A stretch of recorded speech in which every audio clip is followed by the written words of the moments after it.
భూభారతి అనే చట్టాన్ని తెచ్చాం. ఇదేదో ప్రజలకు బాగా మేలు చేస్తుందని చెప్పి ఊదరగొట్టినారు. అది భూభారతి కాదు, అది భూహారతి అయిపోయింది.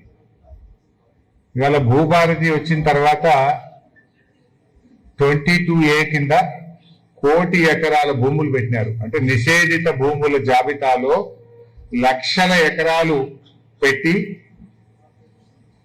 డబ్బుల వసూళ్లకు పాల్పడతా ఉన్నారు. స్వయంగా ఆయన ఒక ఆయన ఉంటాడు, ఏది పేలని బాంబుల శాఖ మంత్రి, తుసు బాంబులు ఉంటాయి, పేలని బాంబుల శాఖ మంత్రి పొంగులేటి. ఆయన నుంచి మొదలుకుంటే మండల స్థాయి వరకు కూడా నిషేధిత భూముల జాబితాలో పెట్టి ఇవాళ ప్రజల ఉసురు పోసుకుంటా ఉన్నారు. ఆనాడు మీరేం చెప్పిండ్రు? నిషేధిత భూములన్నీ తీసేస్తామని చెప్పి ఇవాళ 1 కోటి ఎకరాలు దాటింది నిషేధిత భూముల జాబితా. అది బయట పెట్టండి. హైకోర్టు కూడా చెప్తుంది నిషేధిత భూముల జాబితాను ఆన్లైన్ లో పబ్లిక్ డొమైన్ లో పెట్టండి అని. నిజాలు ప్రజలకు తెలుస్తాయి కదా, ఏది పెట్టిండ్రు ఏది పెట్టలేదో తెలుస్తుంది కదా.